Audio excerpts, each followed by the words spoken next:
Hello everyone, welcome to HVS studies. तो दोस्तों आज रहेगी 16th में की सेकंड शिफ्ट जो है वो आपकी कंप्लीट हो चुकी है। तो सेकंड शिफ्ट में जो भी क्वेश्चंस पूछे गए हैं आज हम उनको फुल डिटेल में कवर करने वाले हैं। ये सभी क्वेश्चन 100% रियल क्वेश्चंस हैं। जो क्वेश्चंस आज की शिफ्ट में बने हैं उन्हीं क्वेश्चंस को आज हम इस वीडियो में कवर करेंगे। अगर आपको वीडियो पसंद आए तो वीडियो को लाइक ज़रूर करें, चैनल को ज़रूर सब्सक्राइब कर लें और वीडियो को अपने दोस्तों तक जो किसी भी एग्जाम की तैयारी कर रहे हैं उन तक ज़रूर शेयर कर दें। जो एनालिसिस की PDF है उनको पाने के लिए हमारा टेलीग्राम ग्रुप है और व्हाट्सएप ग्रुप है जिसका लिंक आपको डिस्क्रिप्शन में प्रोवाइडेड है, आप उसको ज्वाइन कर सकते हैं। वहाँ पे आपको जो हमारी PDFs रहेंगी एनालिसिस की वो प्रोवाइड कराई जाती हैं। तो चलिए वीडियो को स्टार्ट करते हैं पहले क्वेश्चन से। तो आपसे आज की शिफ्ट में क्वेश्चन पूछा गया, who among defeated Prithviraj Chauhan in second battle of Tarain in 1192। तो 1192 में तराइन की दूसरी लड़ाई में पृथ्वीराज चौहान को किसने हराया था। तो काफ़ी बार, कम से कम 4-5 बार इस क्वेश्चन को हम कवर कर चुके हैं। मोहम्मद गौरी इस क्वेश्चन का करेक्ट आंसर हो जाएगा। जो सेम एक्स्ट्रा इन्फॉर्मेशन की स्लाइड है उसमें ही हमारा सेकंड क्वेश्चन रहेगा आपका जो आपसे पूछा गया है। बाकी बैटल्स की सेपरेट वीडियो भी चैनल पे ऑलरेडी प्रोवाइडेड है। जो फर्स्ट बैटल हुई थी तराइन की वो 1191 में हुई थी जिसमें पृथ्वीराज चौहान ने मोहम्मद गौरी को हराया था। जो सेकंड बैटल हुई तराइन की 1192 में उसमें मोहम्मद गौरी ने पृथ्वीराज चौहान को हराया था। जो फर्स्ट बैटल हुई थी पानीपत की 1526 में उसमें बाबर ने इब्राहिम लोदी को हरा के मुगल एम्पायर को स्टैब्लिश किया था। बैटल ऑफ खनवा 1527 में लड़ी गई जिसमें बाबर ने राणा संगा को हराया था। बैटल ऑफ घाघरा 1529 में लड़ी गई थी जिसमें बाबर के द्वारा महमूद लोदी और सुल्तान नुसरत शाह की दोनों की जॉइंट फोर्सेस को हराया गया था। बैटल ऑफ चौसा 1539 में जिसमें शेरशाह सूरी ने हुमायूं को हराया और बैटल ऑफ कन्नौज जो था 1540 में उसमें भी सेम रिजल्ट निकला था आपका, शेरशाह सूरी ने हुमायूं को ही हराया था। सेकेंड बैटल ऑफ पानीपत हुई 1556 में जिसमें अकबर ने हिंदू किंग हेमू को हरा दिया था। बैटल ऑफ तलीकोटा 1565 में लड़ी गई जिसमें डेक्कन सल्तनत ने विजयनगर एम्पायर को हराया। बैटल ऑफ हल्दीघाटी 1576 में, बैटल ऑफ प्लासी 1757 में जिसमें ब्रिटिशर्स ने मीर जाफर के साथ मिलकर सिराजुद्दौला को हराया। थर्ड बैटल ऑफ पानीपत 1761 में जिसमें अहमद शाह अब्दाली ने मराठास को हराया था। बैटल ऑफ वंडी वॉश 1760 में जिसमें ब्रिटिशर्स ने जो फ्रेंच थे उनको हरा दिया था। तो ये हमारी क्या रहेंगी, कुछ इंपॉर्टेंट बैटल्स हमारी हो जाएंगी। बाकी बैटल्स की सेपरेट वीडियो आपको चैनल पे प्रोवाइडेड है, आप उसको देख सकते हैं। ऑल स्टैटिक जीके टॉपिक के नाम से प्लेलिस्ट का लिंक आपको डिस्क्रिप्शन में प्रोवाइडेड है, वहां पे आपको सारी टॉपिक्स की वीडियोस प्रोवाइडेड हैं। अगला क्वेश्चन फिर आपसे पूछा गया, Sonal Mansingh was honoured with which award. Sonal Mansingh को किस पुरस्कार से सम्मानित किया गया। तो ऐसा करके का ऑप्शन था, आपका क्वेश्चन पूछा गया। ऑप्शन में अगर आपको पद्म भूषण मिला था तो इनको पद्म भूषण मिल चुका है 1992 में और इनको पद्म विभूषण मिल चुका है 2003 में। तो ये हमारा क्वेश्चन था। ये जो क्वेश्चन है हमारे जैसे सोनल मानसिंह हो गई किससे रिलेटेड हैं आपकी, इस टाइप के क्वेश्चंस एग्जाम्स में बहुत ज़्यादा बन रहे हैं। तो डांसर्स को भी एक बार कवर कर लेते हैं। बाकी डांसर्स की 100 क्वेश्चन की एक सेपरेट वीडियो है, आपको चैनल पे मिल जाएगी। अगर आपने उस वीडियो को नहीं देखा है अभी तक तो आप उस वीडियो को ज़रूर देख लें।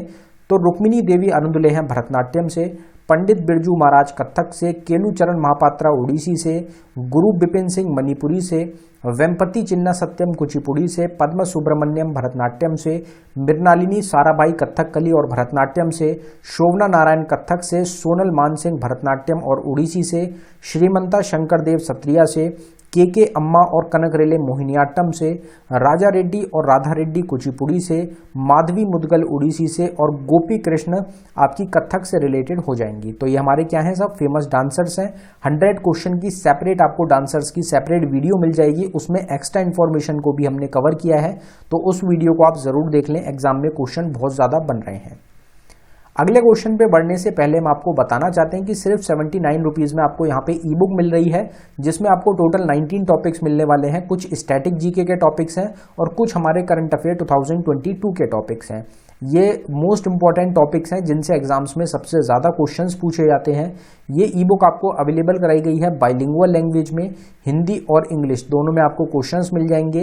अगर आप इंटरेस्टेड हो तो लिंक डिस्क्रिप्शन में है, आप डिस्क्रिप्शन में जाके इस ई बुक को बाय कर सकते हैं। अगर आपको डाउनलोडिंग में कुछ भी इशू आता है तो नीचे हमारी जीमेल आईडी पे आप हमको मेल कर सकते हैं। अगला क्वेश्चन देखते हैं हमारा। अगला क्वेश्चन है हमारा, census is done in how many years.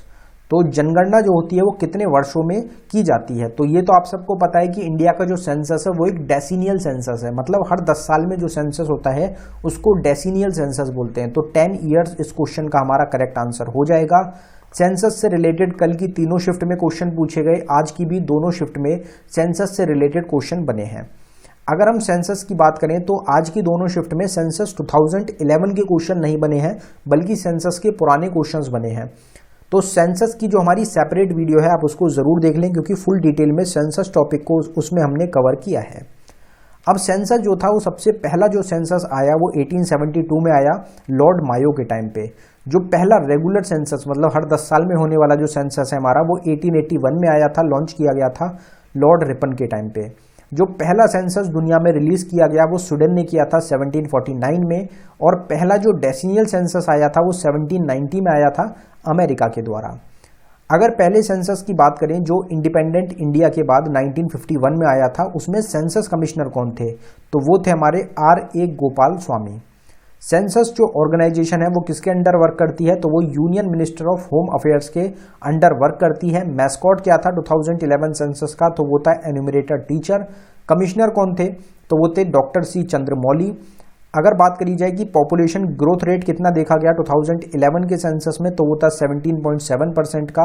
Negative growth rate देखा गया था एक बार पॉपुलेशन में 0.31% का। वो कौन सा सेंसस था? तो वो 1921 का सेंसस रहेगा, जिसको ईयर ऑफ ग्रेट डिवाइड के नाम से भी जाना जाता है। अगला क्वेश्चन देखते हैं हमारा। अगला क्वेश्चन है, we have borrowed the cabinet system in our Indian constitution from which country? तो हमने अपने भारतीय संविधान में कैबिनेट सिस्टम किस देश से उधार लिया है? तो इसमें ब्रिटिश कॉन्स्टिट्यूशन हमारा करेक्ट आंसर था। जो पिछली शिफ्ट हुई उसमें आपसे सिंगल सिटीजनशिप पूछा गया, वो भी हमने ब्रिटिश कॉन्स्टिट्यूशन से लिया है। कल की शिफ्ट में भी आपसे सोर्सेज ऑफ इंडियन कॉन्स्टिट्यूशन से क्वेश्चन पूछे गए थे। तो ये जो टॉपिक है हमारा, इससे लगातार क्वेश्चन देखने को मिल रहे हैं। इसकी सेपरेट वीडियो भी है, चैनल पे मिल जाएगी आपको, उस वीडियो को भी आप जरूर देख लें। तो कॉन्करेंट लिस्ट को और joint sitting of 2 houses of parliament को हमने ऑस्ट्रेलिया से बोरो किया है। Directive principle of state policy, nomination of members to Rajya Sabha और प्रेसिडेंट इलेक्शन मेथड को हमने आयरलैंड से बोरो किया है। फंडामेंटल ड्यूटीज को और idols of justice in preamble को हमने USSR से बोरो किया है। पार्लियामेंट्री गवर्नमेंट को, रूल ऑफ लॉ को, सिंगल सिटीजनशिप को, कैबिनेट सिस्टम को और लेजिस्लेटिव प्रोसीजर को हमने UK यूनाइटेड किंगडम यानी कि ब्रिटिश कॉन्स्टिट्यूशन से हमने बोरो किया है। फंडामेंटल राइट्स को, इंडिपेंडेंस ऑफ जुडिशरी को, जुडिशियल रिव्यू को, impeachment of president, removal of supreme court and high court जजेस और पोस्ट ऑफ वाइस प्रेसिडेंट को हमने यूनाइटेड स्टेट्स ऑफ अमेरिका से बोरो किया है। Suspension of fundamental rights during emergency को हमने जर्मनी से बोरो किया है। प्रोसीजर ऑफ अमेंडमेंट और राज्यसभा मेंबर इलेक्शन को हमने साउथ अफ्रीका से बोरो किया है। Republic, idols of liberty, equality and fraternity को हमने प्रियम्बल में जो फ्रांस देश है वहां से हमने बोरो किया है। तो ये हमारे कुछ इंपॉर्टेंट सोर्सेज रहेंगे इंडियन कॉन्स्टिट्यूशन के। अगला क्वेश्चन है फिर हमारा, one health pilot scheme is related to which ministry? तो वन हेल्थ पायलट योजना किस मंत्रालय से संबंधित है, किसने लॉन्च किया था? तो मिनिस्ट्री ऑफ हेल्थ। हेल्थ जो मिनिस्ट्री है उनके द्वारा, उनसे रिलेटेड आपकी ये स्कीम हो जाएगी। अब जो हमारी स्कीम्स है 2022-23 की, उन कुछ इंपॉर्टेंट स्कीम्स को हम कवर करते हैं। बाकी स्कीम से भी लगातार क्वेश्चंस एग्जाम में बन रहे हैं, आज की दोनों शिफ्ट में पूछे गए, कल की शिफ्ट में भी स्कीम से क्वेश्चंस देखने को मिले थे। तो स्कीम्स की सेपरेट वीडियो है जिसमें क्वेश्चंस को हमने फुल डिटेल में कवर किया है, तो आप उस वीडियो को भी जरूर देख लें। परिवार कल्याण कार्ड स्कीम उत्तर प्रदेश ने लॉन्च करी। स्माइल 75 इनिशिएटिव को मिनिस्ट्री ऑफ सोशल जस्टिस ने, विद्या रथ स्कीम ऑन व्हील्स प्रोजेक्ट को आसाम ने, women at the rate work programme को कर्नाटका ने, बैकयार्ड पिगरी स्कीम मेघालय ने, जन निगरानी ऐप जम्मू कश्मीर ने, महिला निधि लोन स्कीम राजस्थान ने, मेडिसैप स्कीम केरला ने, पंचामृत योजना उत्तर प्रदेश ने, विद्यालय चलो अभियान त्रिपुरा ने, Rajiv Gandhi centre of advance technology Rajasthan ने, जन समर्थ प्लेटफॉर्म को प्रधानमंत्री नरेंद्र मोदी ने इनॉग्रेट किया, लॉन्च किया था। एनुम एजुथम स्कीम को तमिलनाडु के द्वारा लॉन्च किया गया था। अगला क्वेश्चन फिर आपसे पूछा गया, हु वॉज द लास्ट तीर्थंकर ऑफ जैनिज्म? तो जैन धर्म के अंतिम तीर्थंकर कौन थे? तो वो थे आपके महावीर। ये तो बिल्कुल बेसिक क्वेश्चन है, आप सबको पता होगा। और पहले तीर्थंकर कौन थे? तो वो थे हमारे ऋषभदेव। तो दोनों ही क्वेश्चन आपसे एग्जाम में पूछे जाते हैं, बार बार रिपीट भी होते हैं, तो ये आप ध्यान रखें। अगर बात करी जाए कि हु इज दी, अगला क्वेश्चन आपसे पूछा गया who is the present chairman of Rajya Sabha, Rajya Sabha के वर्तमान में सभापति कौन है? तो ये भी बिल्कुल बेसिक क्वेश्चन है, आप सबको पता होगा कि vice president is the ex officio chairman of Rajya Sabha, मतलब वाइस प्रेसिडेंट जो होते हैं वो चेयरमैन होते हैं राज्यसभा के। तो प्रेजेंट टाइम में वाइस प्रेसिडेंट है हमारे जगदीप धनखड़, तो यही क्या हो जाएंगे हमारे प्रेजेंट टाइम में चेयरमैन हो जाएंगे राज्यसभा के। फिर एक क्वेश्चन आपसे पूछा गया कि टिस्को जो ऑर्गेनाइजेशन है started producing steel in which year, तो टिस्को संगठन ने किस वर्ष स्टील का उत्पादन शुरू किया था? तो अगर आपसे स्टील प्रोडक्शन कब स्टार्ट हुआ था ये पूछा गया था तो 1912, उसमें आपका करेक्ट आंसर हो जाएगा। लेकिन अगर आपसे ये पूछा गया था कि टिस्को जो ऑर्गेनाइजेशन है ये स्टैब्लिश कब हुई थी, तो उसमें आपका 1907 करेक्ट आंसर हो जाएगा। टिस्को की फुल फॉर्म हो जाएगी Tata iron and steel company. फिर एक क्वेश्चन आपसे पूछा गया Lala Lajpat Rai was the member of which samaj, Lala Lajpat राय किस समाज के सदस्य थे? तो ऑप्शंस जो रहेंगे उनके हिसाब से इस क्वेश्चन का आपका करेक्ट आंसर होगा। एक स्टूडेंट ने आर्य समाज बताया है, तो इस क्वेश्चन को आप कंफर्म कर सकते हैं, तो ये हमारा क्वेश्चन रहेगा। बाकी फॉर्मेशन जो है हमारी फ्रीडम फाइटर्स की, उसमें अगर बात करी जाए आर्य समाज को फॉर्म किया था दयानंद सरस्वती ने, ब्रह्मो समाज को राजा राम मोहन रॉय ने, प्रार्थना समाज को आत्माराम पांडुरंग ने, रामकृष्ण मिशन को स्वामी विवेकानंद ने, सत्य शोधक समाज को ज्योतिबा फुले ने, अलीगढ़ मूवमेंट को सैयद अली अहमद खान ने, आत्मीय सभा को राजा राम मोहन रॉय ने, तत्वबोधिनी सभा को देवेंद्र नाथ टैगोर ने, सर्वेंट्स ऑफ इंडियन सोसाइटी को गोपाल कृष्ण गोखले ने, हिंदू महासभा को मदन मोहन मालवीय ने, अनुशीलन समिति को सतीश चंद्र बसु ने और जुगंतर को बरिंद्र कुमार घोष के द्वारा फॉर्म किया गया था। तो ये आपको ध्यान रखने हैं, कुछ फॉर्मेशंस हमारी हो जाएंगी और यहाँ से क्वेश्चंस एग्जाम्स में बन रहे हैं आपके, तो इसकी भी सेपरेट वीडियो है, formation related to freedom fighters के ही नाम से है, उसको आप जरूर देख लें। फिर एक क्वेश्चन, हमने कितनी बार इस क्वेश्चन को कवर किया होगा अपने एग्जाम के लिए एक्सपेक्टेड क्वेश्चन की वीडियोस में कि who is the author of the book Panchatantra, Panchatantra पुस्तक के लेखक कौन है? और वही आपसे सेम क्वेश्चन पूछा गया, विष्णु शर्मा इस क्वेश्चन का आपका करेक्ट आंसर था। जो हमारे एक्सपेक्टेड क्वेश्चन की वीडियोस हैं वहां से जिन लोगों का एग्जाम है उन सबको पता होगा कितने ज्यादा क्वेश्चंस हैं जो आपके एग्जाम्स में डायरेक्ट देखने को मिले हैं, जिसमें से एक ये आपका क्वेश्चन रहेगा। तो अगर यहाँ पे हम बात करें कि विष्णुगुप्त की बुक रहेगी आपकी अर्थशास्त्र, आनंद मथ जो बुक है ये बंकिम चंद्र चटर्जी की रहेगी, पतंजलि की बुक है महावस्या, कालना की बुक है राजतरंगिणी, बाना भट्ट की रहेगी कादम्बरी और हर्ष चरित्र, आर्य भट्ट की हो जाएगी सूर सिद्धांत, मेगस्थनीज की है इंडिका, कालिदास की है मेघदूत, पाणिनि की है अष्टाध्याय, हर्षवर्धन की है प्रियदर्शिका और रत्नावली, अश्व घोष की है बुद्ध चरित्र, जयदेव की है गीत गोविंद, वत्स्यायना की है आपकी कामसूत्र और वीरसेन की रहेगी नवरत्न। ये सब हमारी क्या है मोस्ट इंपॉर्टेंट बुक्स हैं जो हम ऑलरेडी कवर कर चुके हैं।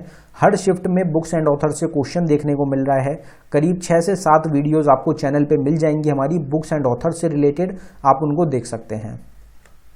फिर एक क्वेश्चन आपसे पूछा गया who was the first Indian actress to won the Padma Shri award, Padma Shri पुरस्कार जीतने वाली पहली भारतीय अभिनेत्री कौन थी? तो वो थी आपकी नरगिस दत्त।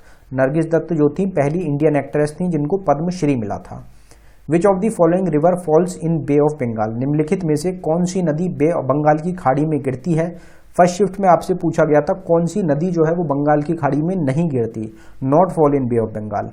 इस बार आपसे पूछा गया fall in bay of Bengal, तो उसमें गोदावरी आपका ऑप्शन था, गोदावरी आपका करेक्ट आंसर था, जिसको दक्षिण गंगा के नाम से भी जाना जाता है और ये दूसरे नंबर की सबसे बड़ी लॉन्गेस्ट रिवर है इंडिया की गंगा रिवर के बाद। अगर यहाँ पे अवार्ड्स की हम बात करें, जैसे पद्मश्री नरगिस दत्त को मिला है, तो पद्म विभूषण आर्ट की फील्ड में आपका जिन जिन पर्सन को मिला है, यहाँ पे हमने म्यूजिशियंस और डांसर्स को ही कवर किया है, तो इनको आप देख लें एग्जाम में, यहाँ से भी क्वेश्चन बनने हैं। अगर सोनल मानसिंह का आपसे जैसे पूछा गया था तो 2003 में इनको पद्म विभूषण मिला है। अलाउद्दीन खान और उदय शंकर को 1971 में मिला, MS सुब्बलक्ष्मी को 1975 में, टी बाला सरस्वती को 1977 में, बिस्मिल्ला खान को 1980 में, रविशंकर को 1981 में, बिरजू महाराज को 1986 में, S श्रीनिवास अय्यर को 1990 में, M बाला मुरली कृष्णन को 1991 में, भीमसेन जोशी और लता मंगेशकर को 1999 में, हरिप्रसाद चौरसिया और केलुचरण महापात्रा को 2000 में। कल की शिफ्ट में केलुचरण महापात्रा आपसे पूछे जा चुके हैं। अमजद अली खान शिव कुमार शर्मा को 2001 में, किशन महाराज को 2002 में और राम नारायण को 2005 में पद्म विभूषण अवार्ड से सम्मानित किया गया है। आज की जो हमारी सुबह की मॉर्निंग की एक्सपेक्टेड क्वेश्चन की वीडियो है उसमें हमने क्वेश्चन को कवर किया था, जिसमें हमने भारत रत्न विनर्स को भी डिस्कस किया है। फिर एक क्वेश्चन आपसे पूछा गया, what D stands for in GDP. GDP में डी का क्या मतलब होता है, तो जी से आपका डी से हो जाएगा डोमेस्टिक। डोमेस्टिक आपका करेक्ट आंसर था। जीडीपी की फुल फॉर्म होती है gross domestic product. What is the number of players in a cricket team. Cricket की टीम में खिलाड़ियों की संख्या कितनी होती है। एक टीम की बात हो रही है तो एक टीम में 11 प्लेयर्स खेलते हैं आपके। अगर यहीं पे हम प्लेयर्स की बात करें तो 3 मेन स्पोर्ट्स जो हैं हमारे, उसमें एक टीम में आपके 11 प्लेयर्स होते हैं। क्रिकेट में 11 प्लेयर्स होते हैं, हॉकी में 11 प्लेयर्स होते हैं और फुटबॉल में 11 प्लेयर्स होते हैं एक टीम में। बास्केटबॉल में 5 प्लेयर्स होते हैं, वॉलीबॉल में 6 प्लेयर्स, बेसबॉल में 9 प्लेयर्स, पोलो में 4 प्लेयर्स, वाटर पोलो में 7 प्लेयर्स, कबड्डी में 7 प्लेयर्स, खो खो में 9 प्लेयर्स और रग्बी में 15 प्लेयर्स होते हैं। फिर एक क्वेश्चन आपसे, ये रिपीटेड क्वेश्चन है, गोल्डन फाइबर आपसे पूछा गया था कि किस चीज को गोल्डन फाइबर बोला जाता है, तो उसमें जूट जो था वो आपका करेक्ट आंसर था इस क्वेश्चन का। एक क्वेश्चन आपसे इन्वायरमेंट से पूछा गया, which among the following is not function of environment. निम्नलिखित में से कौन सा पर्यावरण का कार्य नहीं है, तो इसमें एकोमोडेट वेस्ट जो था, इस तरीके से कोई आपको ऑप्शन मिला था, वही आपका इस क्वेश्चन का करेक्ट आंसर था। जैसे यहाँ पे रिवोल्यूशन की बात करी गई है, किससे रिलेटेड है, तो उसको एक बार कवर करते हैं। तो ब्लैक रिवोल्यूशन किससे रिलेटेड है, पेट्रोलियम से। गोल्डन फाइबर रिवोल्यूशन जूट से रिलेटेड। ब्राउन रिवोल्यूशन लेदर और कोकोआ से। ब्लू रिवोल्यूशन फिश से रिलेटेड। गोल्डन रिवोल्यूशन हॉर्टिकल्चर और हनी से। येलो रिवोल्यूशन ऑयल सीड से। सिल्वर रिवोल्यूशन एग और पोएट्री से। व्हाइट रिवोल्यूशन मिल्क और डेयरी प्रोडक्ट से। रेड रिवोल्यूशन मीट और टमाटो से। पिंक रिवोल्यूशन ऑनियन और प्रॉन से। ग्रे हो जाएगा फर्टिलाइजर से। राउंड हो जाएगा पोटैटो से और फाइबर हो जाएगा आपका कॉटन से। तो गोल्डन फाइबर अलग है, गोल्डन रिवोल्यूशन अलग है और फाइबर रिवोल्यूशन अलग है। तीनों में आपको कंफ्यूज नहीं होना है। फिर एक आपसे दंती दुर्ग से रिलेटेड कोई क्वेश्चन पूछा गया था, दंती दुर्ग से संबंधित क्वेश्चन कंफर्म नहीं हो पाया है। तो दंती दुर्ग होती है, फाउंडर थी आपकी राष्ट्रकूटा डायनेस्टी की। हो सकता है यही क्वेश्चन आपसे पूछा गया हो, फाउंडर कौन है राष्ट्रकूटा डायनेस्टी के, तो वो दंती दुर्ग हो जाएंगी। मौर्यन डायनेस्टी को फाउंड किया चंद्रगुप्त मौर्य ने। शुंग डायनेस्टी को पुष्यमित्र शुंग ने। नंदा डायनेस्टी को महापद्मानंद ने। सतवाहन डायनेस्टी को सिमुका सतवाहन ने। मुगल डायनेस्टी को बाबर ने। चोला डायनेस्टी को विजयला ने। पांड्यन डायनेस्टी को कून पांड्यन ने। पल्लवा डायनेस्टी को सिम्हा विष्णु ने। चालुक्य डायनेस्टी को पुलकेशी फर्स्ट ने। गुप्ता डायनेस्टी को श्रीगुप्त ने। राष्ट्रकूटा डायनेस्टी को दंती दुर्ग ने और तुगलक डायनेस्टी को गयासुद्दीन तुगलक के द्वारा फाउंड किया गया था, फॉर्म किया गया था। Which among is a example of sedimentary rock. तो इनमें से कौन सा जो अवसादी चट्टान होती है उसका उदाहरण है। तो इसमें ऑप्शन के हिसाब से आपका जो क्वेश्चन होगा उसका आंसर बैठेगा। तो क्वेश्चन ऑप्शंस जो हैं वो आप एक बार कमेंट बॉक्स में बता सकते हैं। इनके अलावा और जो क्वेश्चंस आज की शिफ्ट में आपके बने हैं उनको आप जरूर कमेंट बॉक्स में बता दें। अगर आपको डेली टॉपिक की वीडियोस चाहिए सुबह मॉर्निंग पे, तो आप एक बार कमेंट बॉक्स में टाइप कर दें। आपको टॉपिक की, सेपरेट टॉपिक्स की, अलग अलग टॉपिक्स की डेली वीडियोस प्रोवाइड भी कराई जाएंगी चैनल पे। अगर आपको वीडियो पसंद आई हो, वीडियो को लाइक करें, शेयर करें, चैनल को जरूर सब्सक्राइब कर लें। ई बुक्स के लिए, प्लेलिस्ट के लिए, टॉपिक की वीडियोस के लिए, एक्सपेक्टेड क्वेश्चन की वीडियोस के लिए, पीडीएफ्स के लिए आपको डिस्क्रिप्शन को विजिट करना पड़ेगा। सब चीज़ें आपको वहाँ पे प्रोवाइडेड हैं, आप डिस्क्रिप्शन में जाके चेकआउट कर सकते हैं। धन्यवाद।